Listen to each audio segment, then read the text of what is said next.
venture capital, golden ticket, or giant Ponzi scheme? Who wouldn't want a piece of that magical money showering pie? Let's get ready for UnicornPrn, a podcast for founders who roll their eyes at phrases like "we're killing it" and "changing the world." We riff about all the things you wish you could say out loud but can't or won't, like investor horror stories, founder mistakes, and bloated valuations. The media has perpetuated this addiction to unicorn porn. Nobody says if you take money, you have to constantly be raising money. Before reality hits in Silicon Valley, companies exit. I used to feel embarrassed that I wanted a lifestyle business. Warning, these unfiltered conversations are highly opinionated, brutally honest, and politically incorrect. Please stop listening now if you're easily offended. UnicornPrn is brought to you by Lloyd Lobo, Wall Street Journal bestselling author and co-founder of Boast AI, and Melissa Kwan, co-founder and CEO at eWebinar.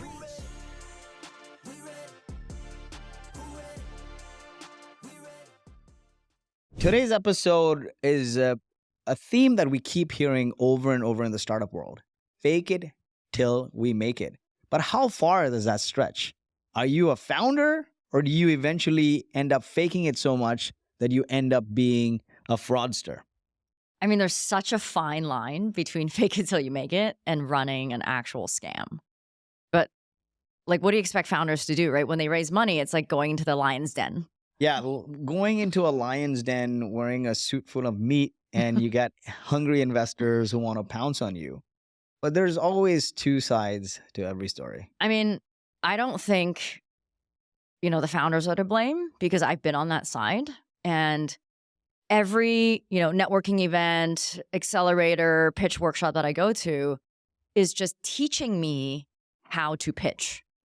Even if that's not the direction that my company can go, like I was taught how to pitch an idea such that it can become $1 billion company, such that it can get interest from investors.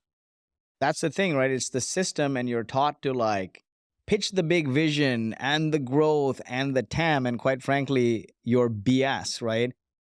I think this whole system is to blame, especially when you look at young founders who are just coming out of university or going to accelerators, first-time founders.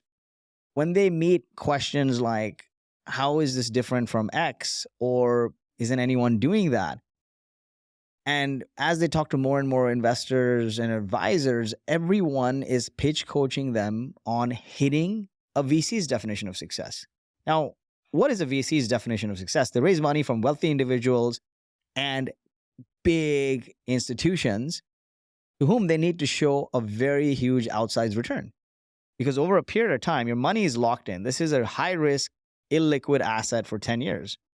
And if after taking this risk, my money doesn't 10x, 100x, then I'll just put it in a more conservative, more safer S&P 500 or index fund or something, right? And so the VC needs to show the outsized return. And so all the advice the founders get is, hey, show the big TAM, show the big vision, and show this hockey stick, right? The VC math something is like, hey, for me to be able to invest, I need to see triple, right? You're growing 3x in the first year and another 3x in the second year. And then thereafter, you're doubling, like double, triple, double. And to our Canadian friends, that sounds like a Tim Hortons coffee, right? Yeah, I mean, the biggest problem is this pitch coaching forces the founder to ignore what they actually want, and a lot of times what they're capable of building, and getting them to believe in a pitch that isn't even what they want to do. But because they need the money, that's how they get the money. And was actually the only reason I was trying to pitch VCs in my last company, is because I didn't have any money. But that was just the wrong way to pitch. Like, not once did someone say, oh, is this a company you want to build? The media has perpetuated this addiction to unicorn porn, right? And the whole system, it's ruined the whole system, because nobody asks a founder, hey, what is your personal definition of success? What do you see yourself doing the next 10, 15 years? Personal definition of success is never money. It's what can I do forever that brings me joy? And then how much money do you actually need in your bank account to do that? And is there a version of your company that you absolutely don't want to work for? Because this then tells you what brings me joy And what are my values that I don't negotiate on? A version of the company I don't ever want to work for. And if you start there, I think a lot of founders will recognize that I can do 5 other things to build a company that brings me joy versus going on this path. But nonetheless, this is the advice they get. Another thing is like buzzword investing, right? Like, hey, cloud, mobile, fintech, and now everyone is AI. I mean, the number of ChatGPT rappers, and not like rappers, but rappers. not like you. Yeah, not like me. But the rappers I've seen is like, it's basically they're leveraging ChatGPT to provide an application. It's like the proliferation of the 100th mobile app back in 2009, 10, right? And the same thing is happening. And they're just saying things, they're taught to say things which will cause the investor to lean in and keep progressing the meeting. Yeah, but the founders smell desperation, right? So they're going with trend. I mean, we both know people who are starting companies or want to start companies because AI is the trend. Not because, oh, this is my passion or this is what I really care about, but, oh, I'm just going to go get that check, right? It's this idea of, I need to capitalize, I need to be rich. I also blame the media for that, right? Because who doesn't want to be on the cover of Forbes, right? When you throw out a goal out there in public and the media is talking about it, people aspire to it, right? Like if you see right now in 2017, I think there were like 23 deals in AI. In 2023, you've got 42.5 billion, according to CB Insights, gone across 2,500 rounds in AI startups and 22 AI unicorns created. So many ChatGPT rappers are now flooding the market because they want to move quick and pitch the VCs and say, hey, we're an AI startup. You know, it automatically commands a higher valuation, like fintech a few years ago, or blockchain a few years ago, or cloud or mobile. And I think the key here is when the VC leans in, the founder smells desperation. There's 2 sides to every story. And then they lie to the investor, they lie to the employees, and they lie to themselves. They delude themselves. So let's go through some of these lies, right? But I feel like sometimes the founder, like me before, they don't even know they're lying to themselves because you say something enough times out loud, you start to believe it. I believed it. I want to build $1 billion company. I want to build $1 billion company. It never sat that well with me because I was never a great liar, but that's what I was taught to say. And then I was saying that to all my friends. It's manifestation. It worked for me, you know, for 10 years or actually for 14 years, I said, I'm going to retire at 40, retired at 40. And the deal with the growth equity fund, which liquidated the founders and made us millionaires, actually happened the week of my 40th birthday. So you manifest things, but I think manifesting and making up stuff is 2 different things. Manifesting is when you believe, but you still got to take actions that are real and steps that eventually lead there. Not fabricating stuff to make stuff up, right? And you know, what founders need to realize is, okay, you did a sales job. Everyone does a sales job, right? You do a sales job to win that enterprise deal. You do a sales job to close the deal with the investor. The sales job ends the minute the deal closes. And this is why VCs in the early days, they ask you so many questions and cross questions like you're being interrogated by the FBI, because they want to know everything about your business. Once they sign the deal, all operation is on trust, not on interrogation. They don't want to sleep with one eye open, right? And so your sales job should end after the deal is closed. Because if it doesn't, after the second board meeting, the truth comes out. The honeymoon is over. I think if founders start by lying to themselves on the type of company they want to build, that's the toughest lie to live with for the next 10 years, right? It's not even the lifestyle that you want, but someone's believed in it, you took the check, and now you're on your way to build a version of your company that gives you a certain life that you didn't even want to start with. I think it's a fiduciary responsibility for founders to be honest with themselves, right? Because if you're not, it's a fiduciary responsibility to your investors, to yourself, to everyone. If you lie saying, I want to go on this journey, but you don't want to me, I think that's borderline crime, right? You don't want to go on this journey, but you took it just for taking investor money. You've done wrong, not only by yourself, but by a whole bunch of people. Or you see something that is going to totally destroy your company and there's no way out, but you take the money just to keep things going. Like there's a fine line between, being Jobs and being Billy McFarland. Fire Festival. Fire Festival, right? Like, Yeah. fire yourself from doing things like that. I mean, Billy actually has a new venture. I don't know if you read about that last week, but I think he's now selling like $1 million tickets to stay in some Miami like penthouse for a month a year for 5 years. Like this guy's now out of jail and selling a new, maybe it's not fraud, but it feels like that. I don't want to say this, but I think he's dating one of my very good friends or dating a good friend. Huh. Nonetheless, there are a bunch of lies Yeah. founders tell VCs, they tell employees, and they tell themselves, right? Maybe inflated financials, right? And when I was taught to pitch, there was a slide on financials. But you know what's crazy? No one ever taught me to do financial projections. So You make it was it up. just a slide. So I made it up. And it was only years after I became an entrepreneur that someone taught me how to do financial projections that I knew that slide was supposed to come off that Excel sheet.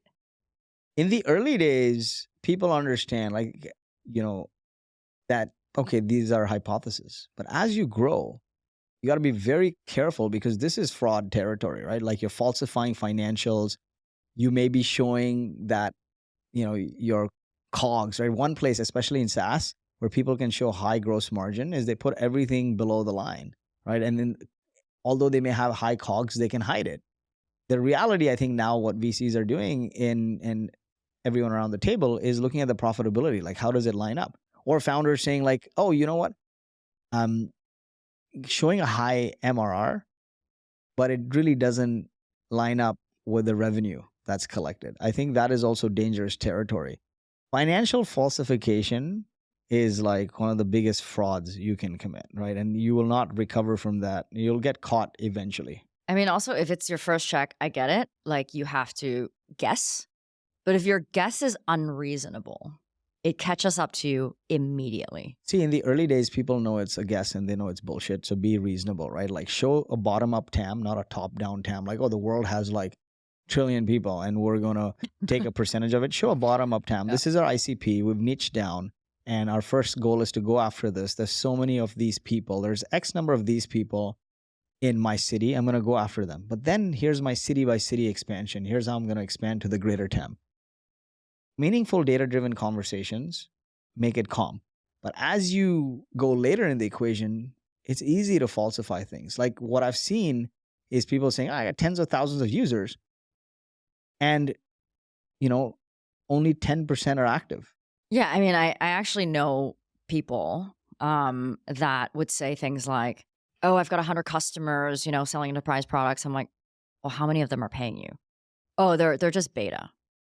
Unless someone is paying you, they're not a customer. That is the definition of a customer. What you have is a free user. Don't sell them as customers. Rubber hits the road when people put their money where their mouth is, right? And so I think now investors see through this, but don't falsify these things. Don't like skirt the line, right? Like I have X paying customers, or if it's a freemium product, show engagement numbers. Don't say I got 10,000 users. I don't care if you have 10,000 users. If 90% of them are dormant, you have a leaky bucket. And so they, because it's free, they'll never cancel. They just won't show up, right? People can see through this, especially once in the early days, you might get by because quick due diligence maybe. And that's even changing. Once people ask to see your data, they'll read through all of it. Or if they say they have a product that doesn't actually exist, like inflated technology product, like pretend they're further than they are.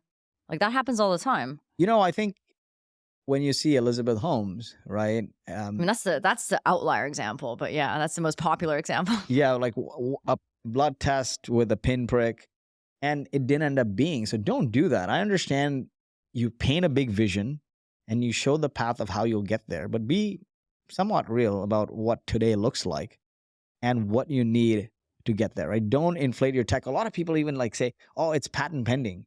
Patent pending to me, when I hear that, simply means that you build something and someday you'll think about filing a patent. Your biggest moat is not your patent. Your biggest moat is customers loving your product and they don't want to leave. I used to have this loose friend in New York who would always say, oh, the purchase order is coming next week. Our first customer purchase order coming next week. We're going to get such a big investment after this because it's like a drone technology or something. I'm like, unless it's really coming next week, and if it's coming next week, everyone's going to wait for it to come next week. And I've known you for months. And every week I see you, it's next week. There has to be a timeline, right? Eventually, because if you keep saying next week, and it keeps saying board meeting, and the excuse doesn't sound legit, people mentally write it off. You don't got kids around the table. If people are like, okay, it's not happening, what is the timeline? What is the biggest blocker? And I think the counter question is there a reason why this deal won't happen? Yeah. Right? If you ask, is there a reason why this deal won't happen? You'll get, and shut up. A lot of the times asking a question, an open-ended question and shutting up will tell you a lot more about the founder. And same thing with things like, we have no competition, right? I just need to raise a little bit and it'll take off. You've been trying for 5 years, man. If it hasn't taken off through your sheer will. Well, because you should also be working on it while you're trying to raise money. Yeah, if you've waited 5 years to raise just enough money for it to take off, that means something's broken somewhere, right? The best founders will things into existence. So tell you a story about no competition, how I learned the hard way. When you try to raise money, the first thing VCs say is like, oh, who else is doing this, blah, blah, blah. Like it kind of has a negative connotation. So then I learned to say we have no competition. And so I remember once in my living room in New York, and it was like myself, my roommates, and Dave McClure. Do you remember Dave McClure from 5 Minute Startups? I think he's been like canceled ever since. But I was like, yeah, we're doing this thing. It has no competition. And he looks at me. He's like, how's that possible? Everything is competition. And I just froze. Yeah, because at that moment, I was like, yeah, you're right. Like, I felt so embarrassed because I was called out on my bullshit that like I then changed my narrative. Then I realized, oh, I have to answer that question differently. But that happened to me. It was awful. You got people like that, right? Like lots of people, they'll call bullshit. And so saying no competition is about the most ridiculous thing you can say. What you can say is there's a lot of people in this space, but we've carved out a positioning for this other space, and we're killing it there because we're a 10x product for this other space. And the people who are in our industry are doing similar things, they're not going to leave their market to come to this one, right? Like we've carved out a specific niche where our product is a 10x differentiator, like eWebinar. And that's how I would approach it. Another thing is like, this really grinds my gears. Founders come and say, we're growing with no marketing. We literally have no marketing. When Boast got to 10 million ARR, we had no marketing team. Does that mean we weren't doing marketing? I was brute forcing my ass, editing videos to hosting events and doing logistics and everything possible.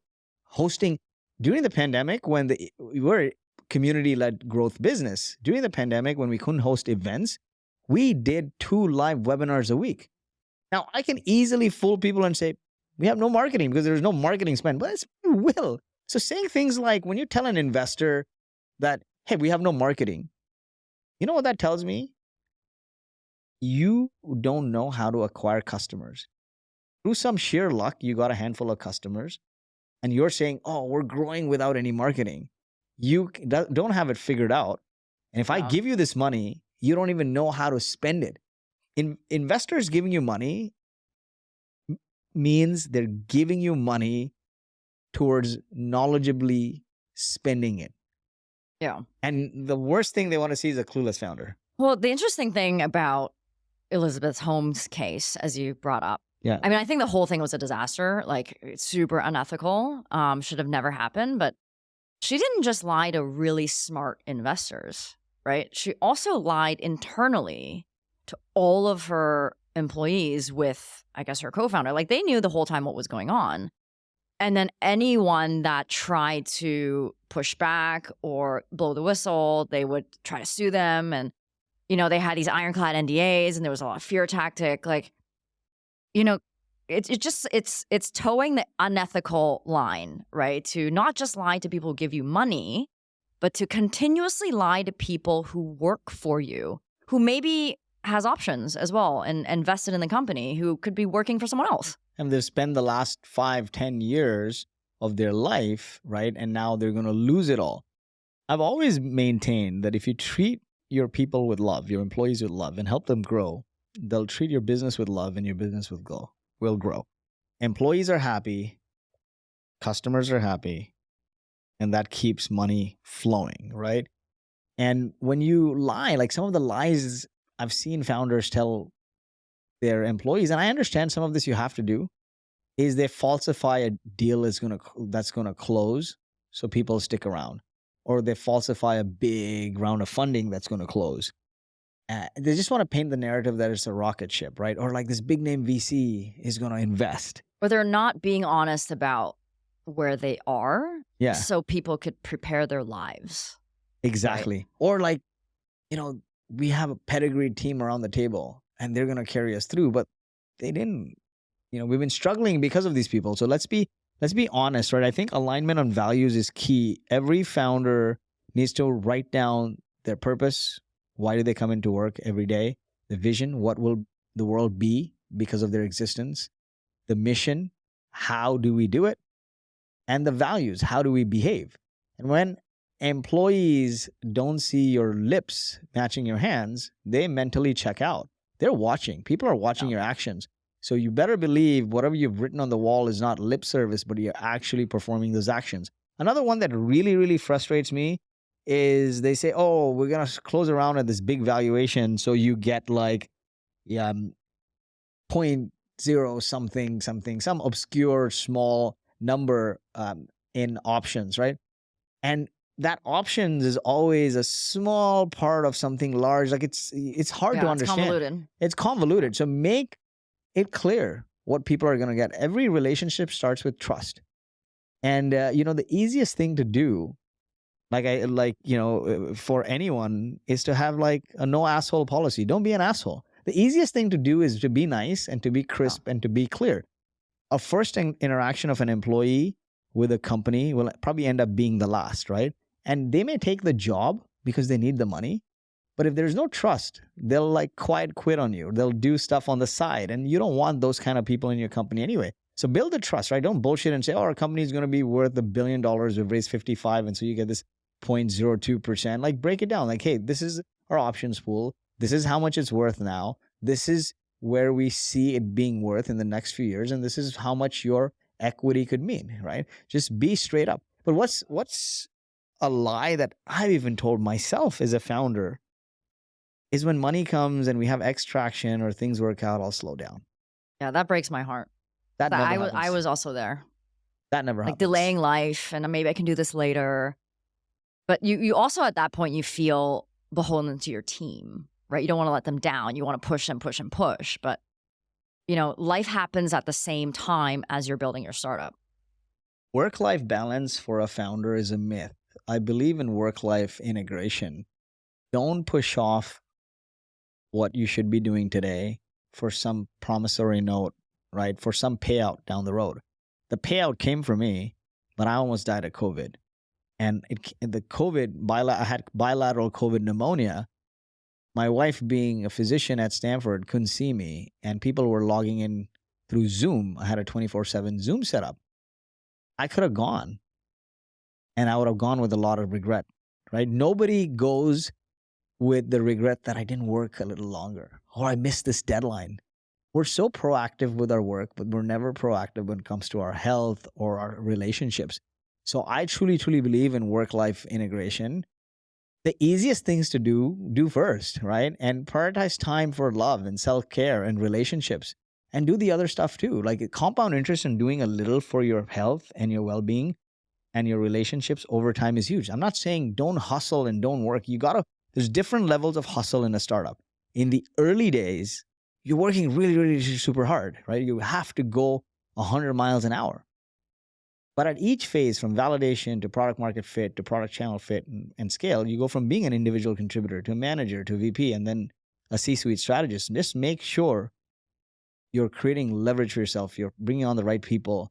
You are outsourcing enough because eventually You don't want to be working in the business. You want to be working on the business. Hey guys, real quick. Think about how you found out about this podcast. Maybe you saw it on social or someone sent it to you. The only way this grows is by word of mouth. So if you're willing to help us out by sharing it with others you think would enjoy this podcast as much as you do, it would mean a lot to us. Whether that's writing a review, sharing a tweet, or telling your next door neighbors, that would be amazing. Thanks so much, and now let's get back to the episode.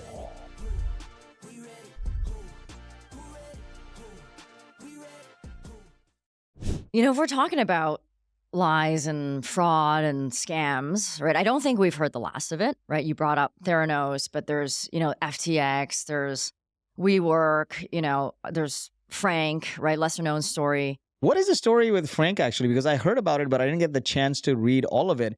And with any hot industry, this happens, right? It happened in Bitcoin, it happened in NFTs, it happened in fintech. But I'm curious about the Frank story. Outright fraud, like criminal cases. So I think her name was Charlie Javis.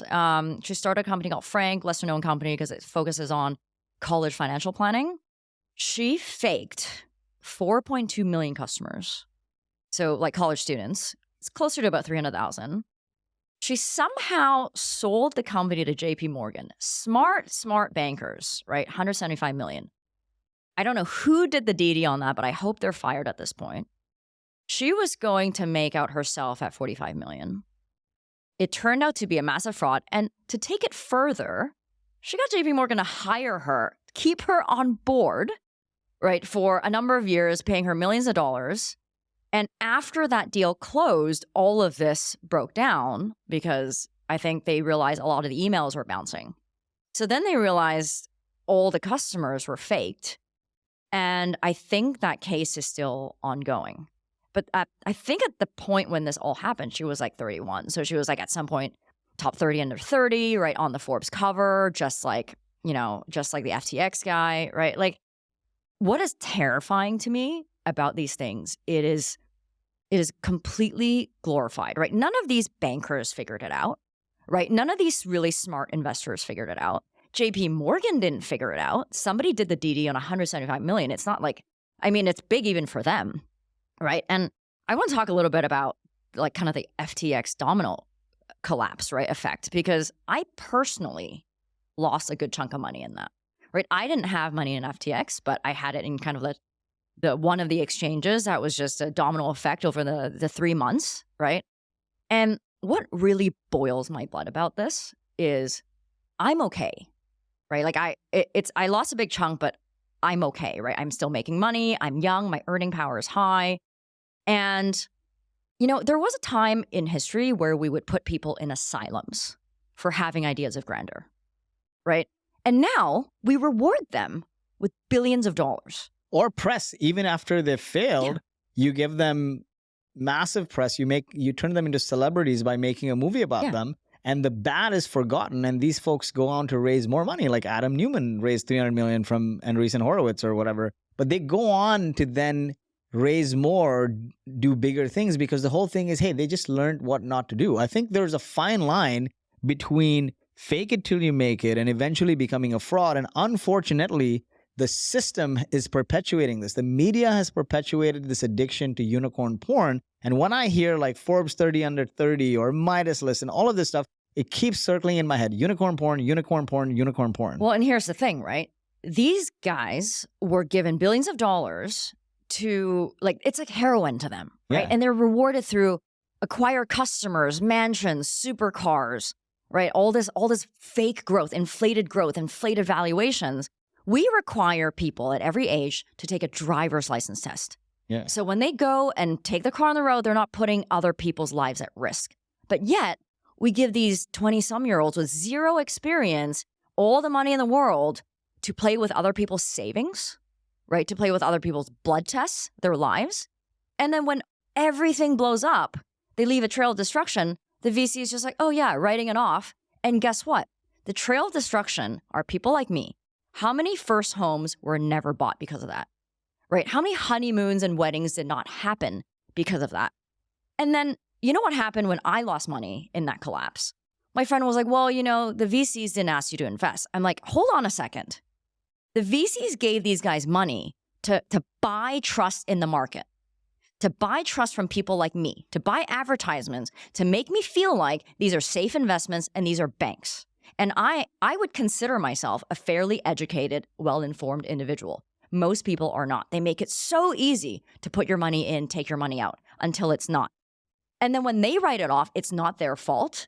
When all of this collapses, it's the consumer being too dumb to realize this. Is this not the greatest gaslighting in the history of Earth? Right? And that boils my blood, because you know what it makes me feel like is there are so many little people, right, that work hard 9 to 5, wanting to take a bet, take a risk, because you guys bought advertisement on the subway to make me believe that I could double my money, that it is safer than putting it in Capital One or whatever bank. Index fund. Index fund. So I was one of those people, and it breaks my heart to think that other people lost their life savings. You know, this is no different than if you look at the ads in the 40s, right? Like eat this Mars bar, like I think that was the 80s, or like more doctors smoke Camel cigarettes than any other cigarettes. Advertising is the root of all of this. And this is just, I guess, VC funded advertising, media perpetuated unicorn porn, where if a company, like you look at like TechCrunch, right, or the media, they cover more funding news than anyone else. When a company raises a lot of money, it legitimizes the company and the vision, which is a signal to the market, like more doctors smoke Camel cigarettes, or eating Kellogg's cornflakes is healthier than eating an egg. Well, that charade ends the minute you put on a glucose monitor on your body and you see what spikes your insulin more. But how many people do that, right? How many people vet it? They don't. They look at the news article, it legitimizes it, and then they go and invest or they buy. And I think we need to be more real, and we need to call out bullshit like this. Another bullshit that irks me a lot is, always the little guys get effed, right? Always employees also. Employees get fucked. The small investors get fucked because the bigger guys, they write it off and they move on. But there's no accountability. There is no That's what pisses me off is like, okay, fine. These guys are going on trial, but you guys funded them and you guys created this system of greed, and it makes people want it. And then to your point, they further glorify them by giving them TV shows. And that TV shows launches their career further. When you speak of greed, you see what happened during the COVID boom, right? It was a black swan event. COVID hit. Nobody could transact in person. They had to transact online. So startups started seeing massive growth. You need to buy Twilio and Shopify and Zoom and all these tools, Snowflake. Startups started seeing record amount of growth. Interest rates were low, super low, like near zero. So all the investors and people watching from the outside, hedge funds, said, hey, why leave it in the market? Let's take a bet and take money at the interest rates are super low. So let's start investing in startups. They started swarming the market with startup funding. Due diligence fell through the cracks. You see a bank like Silicon Valley Bank now, which was the only startup-friendly bank, started going to all these startups that raised obscene amounts of money at high valuations and giving them matching amounts of venture debt, right? When the bubble burst, 2022 rolled around, these companies couldn't keep up with the growth because there was no COVID boom. We just created some artificial growth because people had to cope with this black swan event. So projections started falling. Interest rates went up. So kill the market. Now you have a bunch of overvalued unicorns who've taken debt from SVB, and you're creating this hole. One thing led to the other, right? The CEO gave some stupid comment which caused the market to freak out, right? He called the elephant in the room. The market freaked out. People started doing a bank run, withdrawing their money. Bank shuts down. So many employees had years of stock with that bank, right? They lost out. It's greed. Greed is what drove the 2008 recession. Greed is what is driving behavior like this, where you have, 1,800, 1,200, 1,800 unicorns. How many of them have the metrics to support 100 million revenue run rate? Not many. Yeah. And I mean, the thing that I find terrifying is because of this glorification, because there isn't accountability, people like Adam Newman, which was really at one point a joke, right, in the startup community, was just again given hundreds of millions to build his new company by brand name investors, right? So, I mean, I think the solution here, right, because I think we're seeing so much of like, of this fake it till you make it, stretching kind of into fraud territory, but eventually catches up to you, right? The solution here is just be honest, right? If you want to build a sustainable business, your lies are going to catch up to you, right? It doesn't matter how small the lie is. Like, the thing about lying is you got to make up another lie to cover the lie that you made up before, and the lies just compound. Just be honest. It's not humanly possible to compartmentalize your brain till it eventually starts catching up to you. One of the other things that really frustrates me, right, when you talk about accountability, a lot of this is accountability. In a market which is truly a founder's market, there's no regard for investor money even, right? So the founders then take your money and when times are right, will send you investor updates.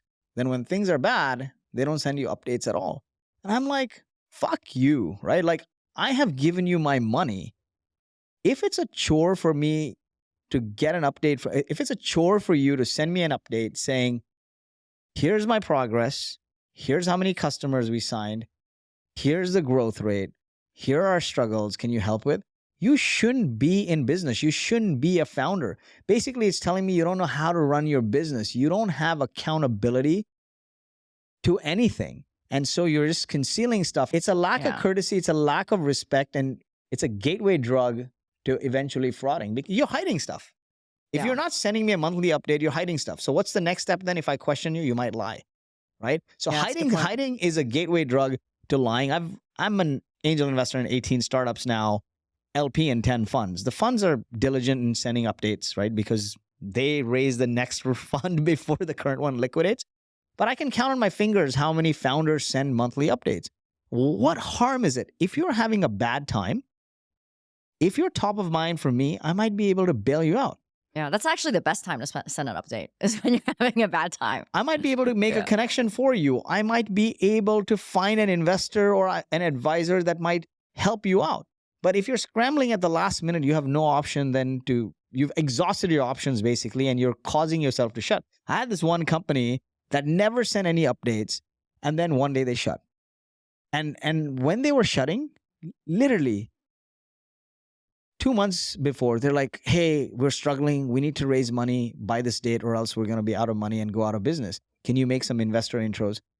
Nobody's going to make any investor intros because they know that you never sent them an update and you didn't keep your word and you were concealing stuff.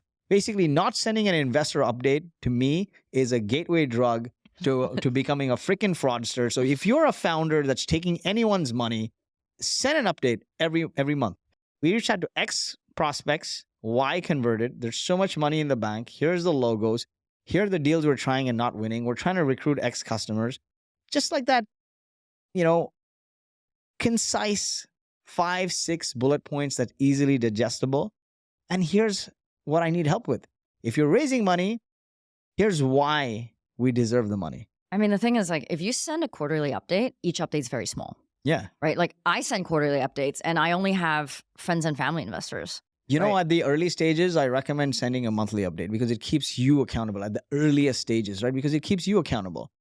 Sometimes what people say is like, out of sight is out of mind. If I've not heard from you, and then like, you probably are not forced to think about these problems yourself. Writing a concise investor update actually forces you to think about your business. Yeah. Write yourself that love letter every week, right? And then send it once a month. Yeah. I mean, I have an interesting story on that point about, sending updates when things are bad. So I send quarterly updates. And to your point, like it's like a love letter to myself. I now have a record of it. But last year we bought back a friend and family investor. and using the company's money. And I asked our investors if anyone wanted to buy that share. And one of the investors were like, hey, is this your way of saying you need money?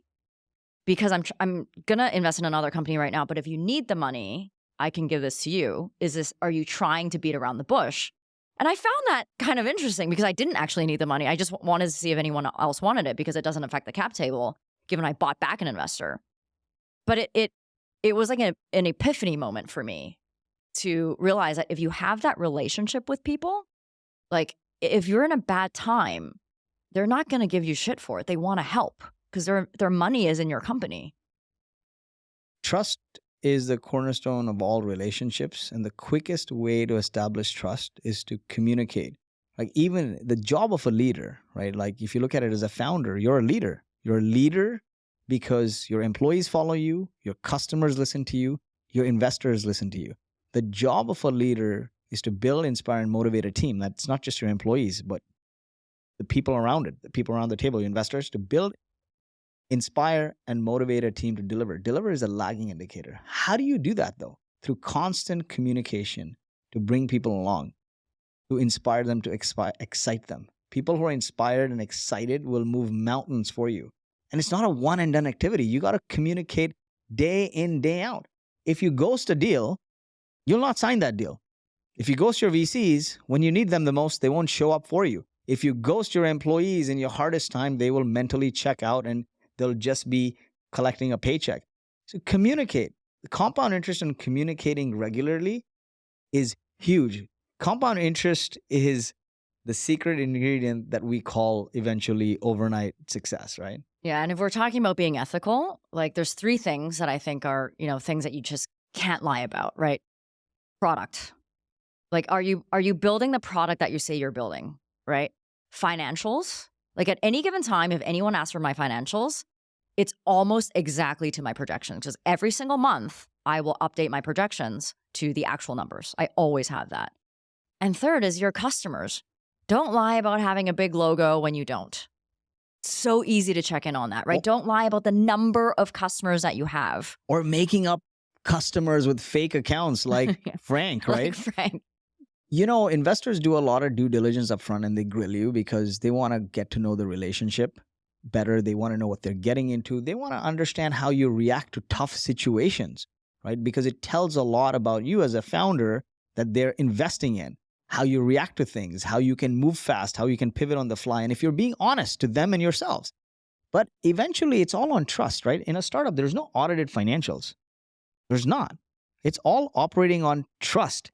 And chances are you don't even have or can afford a big name CFO. You're working with contractors or fractional accounting firms.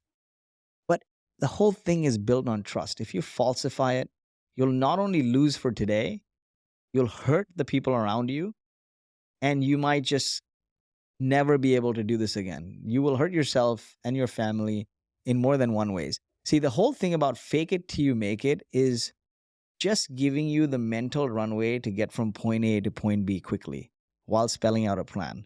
And there are more ethical ways to do it. One way is, I love this way, I call it the Wizard of Oz, right? I think it's a known term. But really, like, you offer a vision, but you don't have the money to build that vision today. Remember, customers want an outcome. They don't want software. What can you do? Do that manually. We got to millions in revenue before we started building software. But never did we once not deliver a customer outcome by lying that the software works, right? It's customer want an outcome. Your job is to get that customer the outcome by any means possible. They don't care if your software exists or not. You can do this whole manual Wizard of Oz thing behind the scenes, and then you know what it takes to deliver this manually. So what you need to eliminate, automate, delegate. And so if you're collecting data manually, build some integrations. Then apply normalization algorithms to normalize it, to parse through it, and then apply workflow algorithms to then do the work. But be methodical about it. A lot of chatbots were manual to start with. Exactly, right? Receipt parsing companies, right? Receipt parsing software is just like, It's just code monkeys in the background actually parsing it for them. But I think there's a big difference between like faking your business till you make it and faking the confidence to make those things happen. I think fake it till you make it is, to me, is faking the confidence to get you from a low point of A to a high point of B. See, founders need to make large promises based on their vision. That's super hard to keep, but they do everything in their power to keep it anyway. And the only way to convey that you're a founder and not a fraudster is while you're going on that journey, you're transparent and you communicate along the way. I think that's a good place to wrap up. What is your hot take for today's episode? I think there's a fine line between founder and fraudster. Lots of con artists in the boardroom here. Be true to yourself. Be honest. Fake it till you make it doesn't mean lying. Find proper ways to help you fake it. At the same time, you don't want to be like, hey, I can't build this and I don't want to lie, so I'm going to fail. No, use the Wizard of Oz, right? Like do things manually. There's so many low code, no code solutions, right? That you can just slap together quickly to push a minimum viable product to get feedback from the market that you don't have to lie, right? You don't have to falsify it. There's bro code when you need it, right? If you don't have low code or no code, there's bro code. You know, what we did a lot of the times in the early days of Boast was we got traction by hosting events, and our event is called Traction, our community is called Traction, but we'd barter with people, and that's what I call bro code, right? I'm like, we didn't have the money to build the user experience for the product. And so we gave the UX firm a free sponsorship at the conference. They built the first website for us. My hot take is don't be enamored by the fraudsters. Like, don't be enamored by the get-rich-quick scheme, right? You don't have to pitch like Adam Newman, and you don't have to pretend to have a product, like a game-changing, world-changing product like Elizabeth Holmes. It might be a get-rich-quick scheme, but it's also the quickest way to land yourself in jail. So do the right thing, build a business, and don't hurt people along the way, right? Don't think about yourself so much that you're not thinking about the thousands of people you're going to leave in your path of destruction. Like, you're going to carry that for the rest of your life, I hope, if you're not a psychopath. You know, I think the place to start any relationship with, and if you see the greatest companies, they start on great alignment around values. You start with the right values, one of them being, we want to build a great business while doing no harm. I think the rest will take care of itself. And that's it for today's episode. If you enjoyed this episode, we hope you'll hit the subscribe button to the UnicornPrn podcast on your favorite podcast app. Head over to our website, UnicornPrn.com, to see the show notes of every episode. UnicornPrn is spelled UnicornPrn. That's UnicornPrn without the O. You can also join our mailing list to be notified of new episodes or when we have hot gossip to share. We promise to only share things you'll actually care about. If you have topics you want us to rip apart, perhaps you got something you always wanted to say but didn't have the cojones to do it, we'll do it for you. Just connect with us on LinkedIn, Lloyd Lobo and Melissa Kwan.